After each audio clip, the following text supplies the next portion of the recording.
They don't call Virginia the old Dominion state for nothing. Did you know that it's home to 3 kinds of deadly spiders? And did you know it's also illegal to flip a coin to decide who pays for coffee in Richmond, Virginia? Besides being weird in those ways, there are some downright strange, weird, and terrifying stories coming out from Virginia. Welcome back to the Swamp, my friends, and welcome if you're new. Today I'm going to be sharing some creepy and allegedly true horror stories from Virginia, sent in by viewers just like you. As always, if you have a story that you would like to share, whether it's from Virginia or another state entirely, be sure to submit your story at swampdweller.net or the email you can find in the description down below.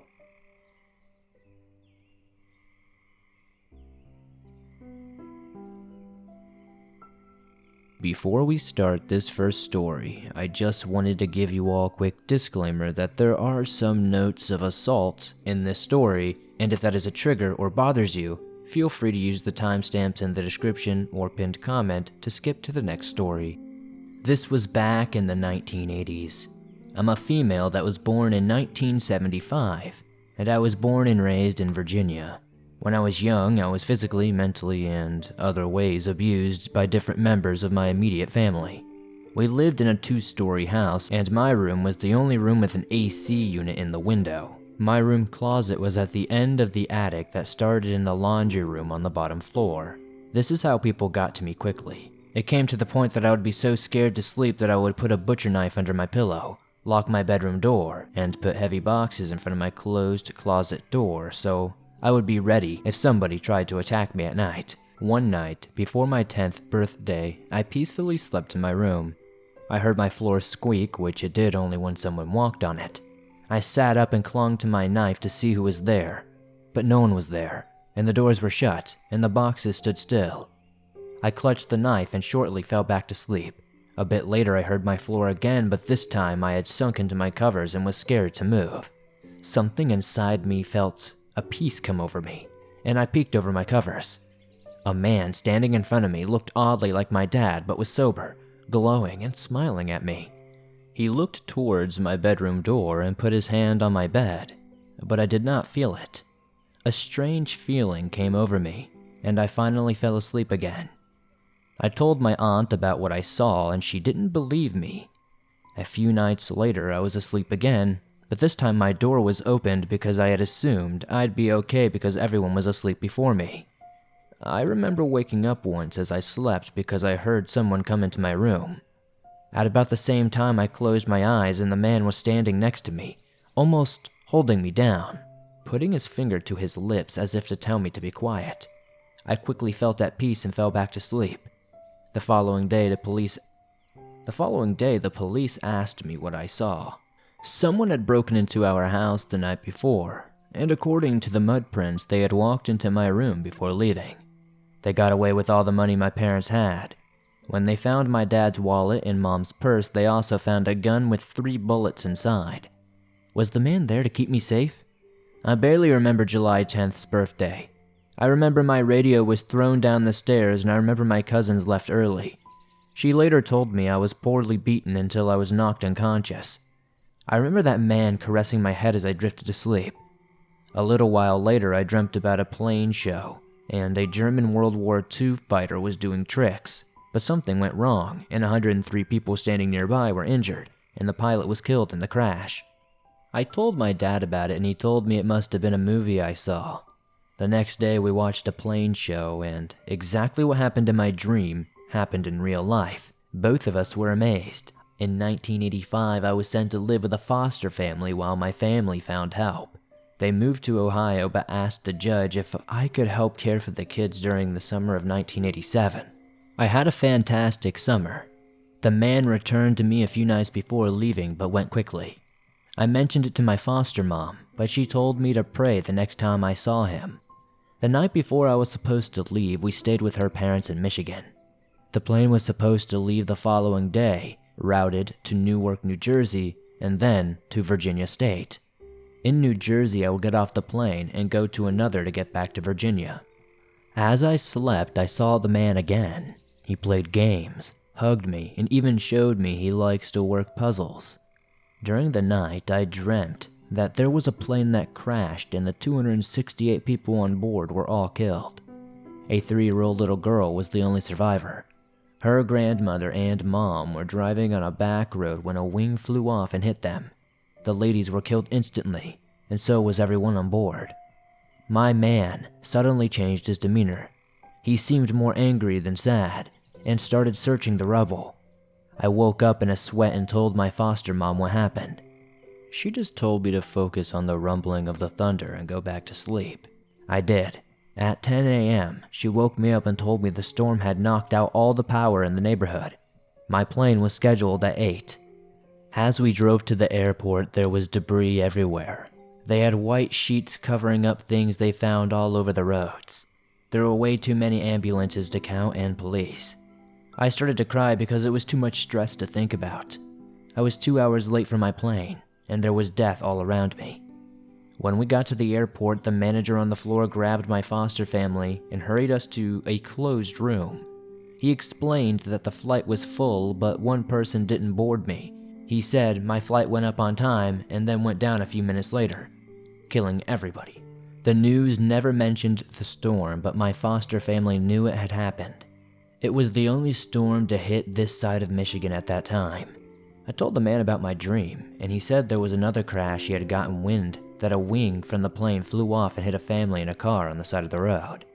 Before I boarded another flight, I learned only a 3-year-old girl survived.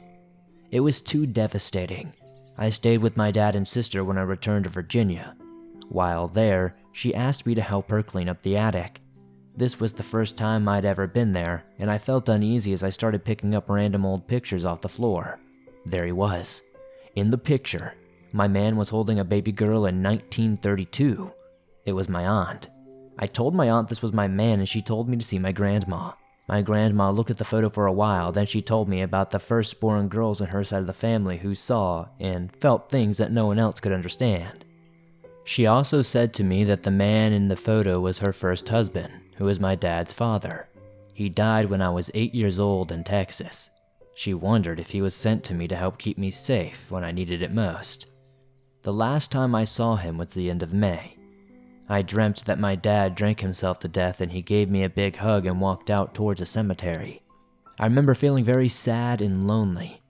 2 weeks later, my husband, aunt, and I found my dad in his living room dead, exactly the way in my dream. My aunt and I felt that there was someone or something else in that room with us. Later, she told me that she felt as if someone had hugged her. I thought so too. And later, she told me she felt as if someone had hugged her. I thought so too. Finally, my grandfather and my dad were together again, and these are the moments in time I will not forget too easily. My grandmother was right. I know when someone is about to die, or when something's going to happen, and my oldest daughter has the same feelings.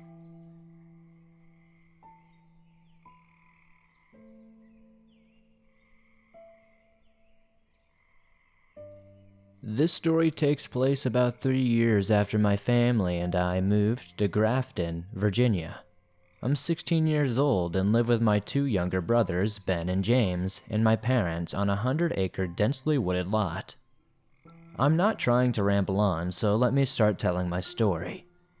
It was almost summer break, and my brothers and I had just gotten off the bus.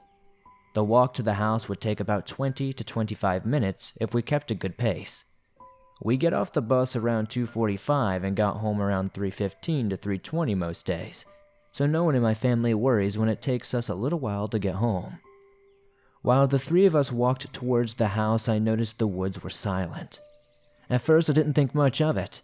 I had my brothers to talk to keep my mind at ease. But after a few more minutes of walking and it was still dead silent other than our conversation, I got a weird feeling. I told my 2 brothers to be quiet for a minute and listen. They stopped talking and I focused on scanning the wood line in all directions to see if I could spot any movement at all. Nothing. Not a single ounce of noise. Then the woods suddenly erupted with singing birds and everything went back to normal. Not wanting to make my brothers any more scared than they were, I just picked up the pace and they followed behind.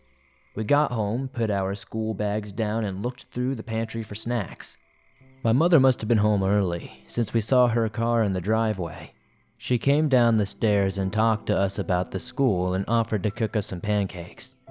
We agreed and helped her get out the ingredients she needed to make them. "We're out of eggs," I said to my mother. She told me to go out to the chicken coop and see if there were any she missed while out there this morning. I slipped on my shoes and made my way out the back door. The walk from the house to the chicken coop is not very short. It's about 10 minutes away from home and not in a clearing. The first 2 minutes of the walk were not bad. They were utterly uneventful, if I would say so myself. Nothing really out of place happened. It wasn't until I saw the coop that the woods were silent again. Like on the way home from the bus, I scanned the woods like before to see if anything was moving, and like last time, I didn't see anything. But something was definitely off about this. I got this deep sense of dread that almost made me vomit in fear, and the thought of something or someone staring at me would just not leave the back of my mind. Something or someone was watching me, and I could not see where or what it was. Being a dumb kid, I picked up a few rocks and proceeded to throw them into different spots of the woods to scare whatever it was away. This only made what was watching me mad. It let out a groan that sounded like a dying animal. Suddenly, rocks started getting thrown from inside the woods, and it was aimed directly toward me. I screamed and started running back toward the house. This thing was following me. Every time I would run a bit faster, it did the same. It was running completely parallel with me. It was just behind the wood line, and I couldn't see it. Once I got to the backyard, I ran to the steps and into my house. My mother looked at me in shock, and she told me I was pale as a ghost. Not caring about the eggs, she comforted me and told me to say what happened. I did, and she just laughed it off and told me it was my imagination getting the best of me. My 2 younger brothers laughed and said they would come with me to get the eggs so I wouldn't be scared. Not knowing how to tell them no and not wanting to be the chicken older brother, I agreed to have them come with me. I picked up a big stick while walking with them and then walked ahead. Once we made it to the chicken coop, I noticed that the door was open and that none of the chickens were there. After my brothers gathered some eggs, I went to look for the chickens. About 30 feet behind the coop, a horrible smell hit my nose and made me gag. All the chickens had been ripped apart and left to rot. Now, even more scared than before, I told my brothers that we needed to get to the house as quickly as we could so we didn't end up like those chickens. Again, they laughed at me and walked to the house like normal. But not wanting to leave them alone, I stuck with them. Halfway home, I heard something behind us crunch a stick. My heart sank because they were in front of me. I turned and saw nothing, but the woods were deathly quiet. That sense of dread hit me again, and I wanted to vomit, but I ended up holding it together and saying, "What the hell is that?" And we all ran, dropping the eggs once again. Our mission failed. I didn't see what he was looking at until a rock flew out of the woods and hit me in the forehead. Then I finally saw what this thing was. Then I finally got a glimpse as to what this thing was. It had to have been 7 or 8 feet tall, an almost translucent gray color with those bright white eyes. I can only describe them as the headlights of a car. This thing was giant and did not seem like it feared us at all. I grabbed my 2 brothers' hands and took off as fast as we could back to the house.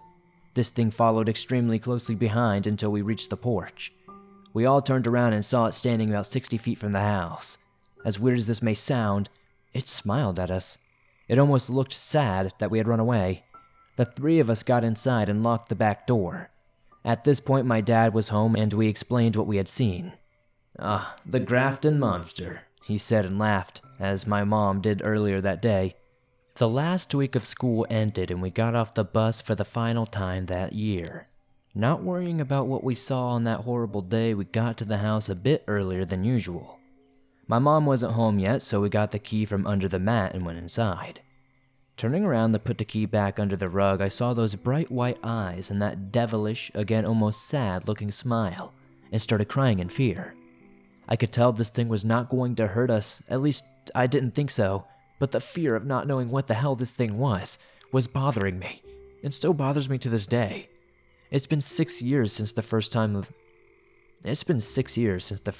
3 of us saw it, and we still occasionally have rocks thrown at us while walking. It's become normal. Sometimes we even throw them back. Sometimes we even hear a weird groan-like laugh and keep on with our day. I don't know what this thing is or what its intentions are. Still, it hasn't seemingly caused any problems other than killing our chickens. Thanks for picking my story, and I just wanted to say thank you, Swamp Dweller. Your videos keep me and my family entertained on late weekend nights, and everyone enjoys listening to your scary true stories.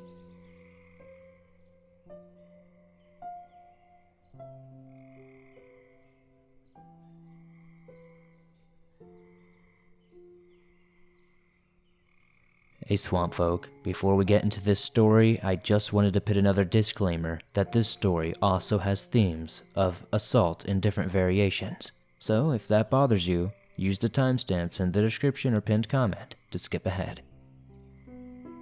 I used to live in a trailer park in Virginia. While living there, I babysat a little girl named Crystal who lived across from me. She was a sweet little 3-year-old with bright red hair. She seemed to be abused. One time, she had a black eye and her parents said she ran into a doorknob.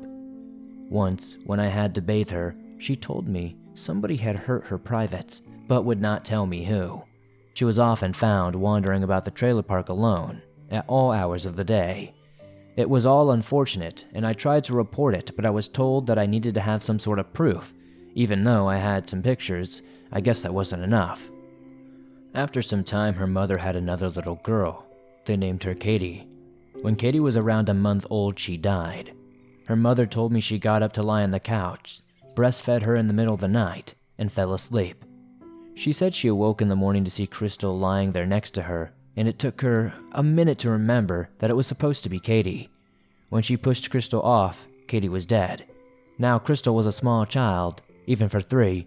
Her mom was a huge woman, so I'm not sure I bought that story, to be honest. Crystal was told that she killed Katie.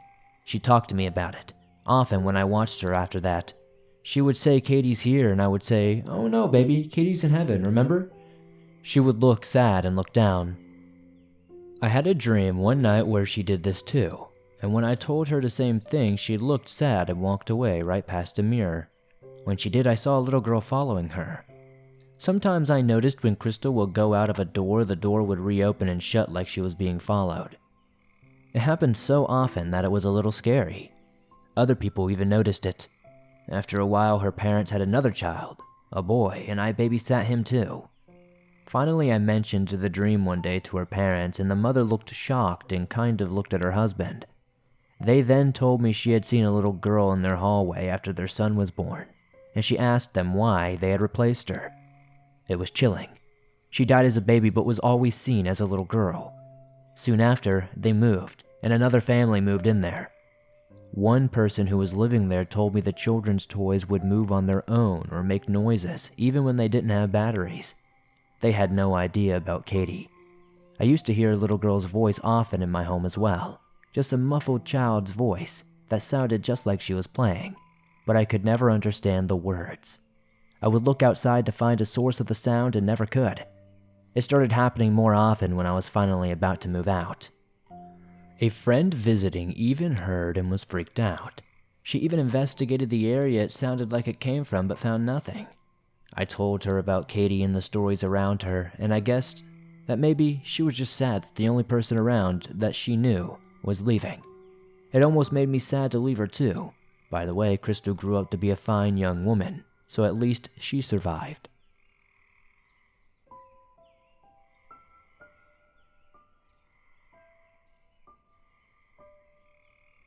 When I was about 10 or 11 years old, I went to a friend's house the next day over for a weekend. We lived nearby, but her family moved from Maryland to Virginia. I used to spend a few nights at her house, but after this event, I never returned. Her parents went on a date and left my friend and me alone with her older brother. He was always a jerk to us, typical older brother stuff. Well, he was in the TV room that was in the basement, and at some point he left and went upstairs. So we decided to take over the TV and watch a movie. I don't remember what movie it was because we barely started it when he stormed in, yelling at us to get out. At this point, we are used to him bullying us, so we decided to yell back. He got angry and stormed off, and we laughed and thought we had won. We were very, very wrong. He came back downstairs and yelled at us again, but this time when we turned to yell back, we saw he had a knife. He told us we needed to get out of there or he would stab us. We, of course, didn't think he would, so we told him he wouldn't do anything and later, we're going to tell their mom. He got even angrier and ran toward us with the knife. Somehow we managed to get out of the room. Now I'll give you a quick layout of the house. The basement was a big circle around the steps that go upstairs. It had some rooms and a door outside. The upstairs was a kitchen, a living room, dining room, sitting room, and an office that stayed closed off. The next floor had 4 bedrooms. The biggest was her parents' room. Her parents had her bathroom, a small closet, and a walk-in closet, and its living room, a huge house. No, we had plenty of places to run. We ran upstairs into the ground floor and he ran after us. He chased us around the big circle to the front door, through the 2 rooms into the kitchen. Now I have always been a chubby kid, so I started to get out of breath at this point. We stopped and turned around to tell him we weren't having fun. We realized he wasn't just trying to mess with us. He had brought the knife down right at me and barely missed my chest. We freaked out and started to scream, running up the stairs. I know what you're thinking. We didn't run outside and get help. We were idiots, that's why. We ran upstairs and into her mom's room. We went into the living room in there and hid around the corner. We heard him slamming doors and yelling for us to come out. Eventually he had entered the room and we had to run past him again. We closed all the bedroom doors, slamming and yelling. But then he got to her room and realized the door was locked. He started banging on the door, and from what I heard, I think he was trying to unlock it with the knife. This part gets a little fuzzy because I was pumped with adrenaline, but I remember sitting in her closet holding each other close. And she was crying, but I was not for some reason. I held her mouth the whole time, so he wouldn't hear us. After what felt like forever, we heard a loud banging at the door, and then the door opened. People were yelling. The neighbors heard us scream and called the police. They had to tackle him because he still had the knife. A lady cop came to the door and asked us to open it, and after talking through the door for a few minutes, we did. Her parents came home and her dad took me back to my house in the middle of the night. They didn't tell my parents anything, and I think they were way too scared to say anything.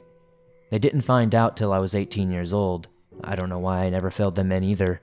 We found out a few years after it happened that he went to stay in a mental hospital for a while. He seems to be fine now, but I never want to be left alone with him again. I'm not sure if my rambling made any sense, but thank you for taking the time to read my story.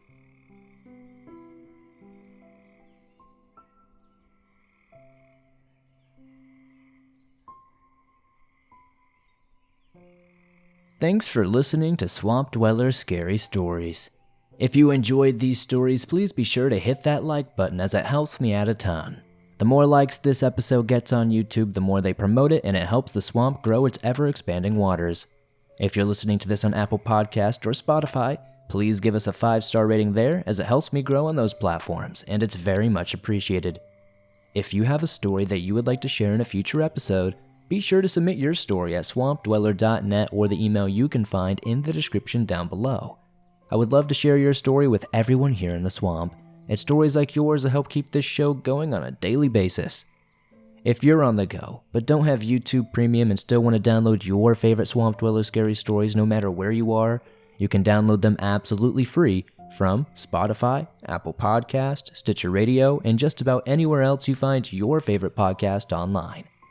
If you'd like to support the swamp outside of that, maybe check out our merch store. I've got t-shirts, hoodies, and more. I'd love to see you guys wearing some cool swamp threads. Be sure to join me on Twitter, Facebook, Instagram, Twitch, and Discord, and I'll see you all soon with another creepy episode.